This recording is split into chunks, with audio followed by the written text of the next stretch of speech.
Anne de Avonlea, de Lucy Montgomery. Publicado pela primeira vez em 1909, Anne de Avonlea é a sequência de Anne de Green Gables. Aqui, nós vamos reencontrar Anne Shirley, essa criança do primeiro livro, já com 16 para 17 anos e se preparando para estrear como professora na comunidade de Avonlea. Como o livro anterior, Anne de Avonlea depende de um requisito básico para o leitor. Ele tem que se apaixonar, se deixar cativar pela sua protagonista, para que ele possa se envolver com a história, se identificar com a Anne e tomar as suas dores, e assim torcer por ela nos momentos em que ela enfrenta as lutas, passa as dificuldades, se alegrar quando ela tem alguma vitória, quando ela tem alguma alegria, e também chorar junto com a Anne nos seus momentos de dor e de derrota. Aqui nós vamos acompanhar mais ou menos 2 anos da vida da Anne, quase que até os 19 anos mais ou menos, que é esse tempo em que ela leciona, né? E depois, para a parte final, vai ter uma mudança outra vez na vida dela, como acontece no livro anterior. Como também Anne de Green Gables, no primeiro livro, os eventos são coisas simples, são coisas do dia a dia, do cotidiano de uma vida comum no princípio do século XX, nessa região, né, que é parte do Canadá. E aí a gente tem os novos vizinhos, as visitas a vizinhos, passeios, as aulas da Anne e os seus alunos, inclusive alguns novos alunos que surgem para a classe dela. Vamos ter também algumas descobertas que ela faz sobre pessoas que já moravam ali em Avonlea, ela não conhecia, só ouvia falar delas. Vamos ter o otimismo da Anne esbarrando com a realidade de algumas das crianças e como é que ela vai lidar com isso. A autora não dá a mesma solução para todos os casos e nem é apresentado de uma forma assim didática, tá? Tá bem encaixado, bem inserido dentro da história. Também vamos ter algumas surpresas, vamos ter, junto com a Anne, alguns momentos assim de alegria esfuziante, né? Vamos ter confusões, porque a Anne não mudou tanto assim, e vamos ter alguns momentos mais melancólicos, mais tristes. Bem dentro daquilo que a gente vê no primeiro livro, né? Porque, como eu disse, a Anne não mudou tanto assim. Ela apenas está falando menos. Ela não é tagarela como era no primeiro livro, em que você tinha páginas e páginas da Anne falando, sozinha, né?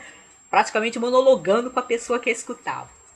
Mas ela continua tão sonhadora, tão incomum, quanto é a personagem, que é o que nos cativa nela. E esse olhar poético sobre a vida, sobre a existência, sobre as pessoas, né? Sobre os assombros das coisas da vida, suas ambições, né? Primeiro como criança, depois aqui como já uma jovem mulher, né? Uma mocinha.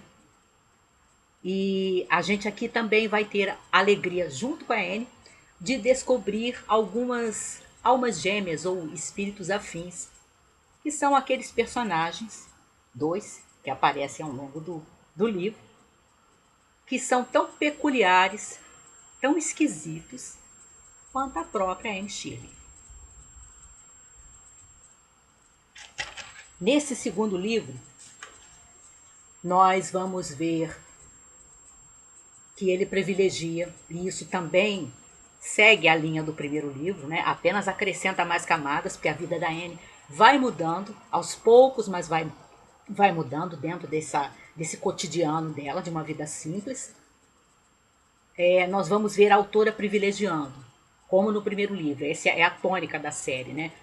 O valor da vida em família, o valor das amizades, né? Das alegrias pequenas e em momentos, como na parte final do livro, até das alegrias realmente grandes, esfuziantes e comoventes. E esse olhar que ela tem, né, sobre a vida, como eu falei, esse olhar poético sobre a vida, sobre a existência, esse amor pela vida, enfim, e um amor assim avassalador, como no primeiro livro, à natureza, né? Porque a Lucy Montgomery passa boa parte do primeiro livro e neste também mostrando as paisagens dessa região de Avonlea, explorando como é que é a aparência das flores, a aparência das árvores, descrevendo alguns momentos através do ano, né, dos anos da vida da Anne, das estações do ano, né, especialmente da primavera, mas a gente tem algumas imagens poéticas para o inverno também.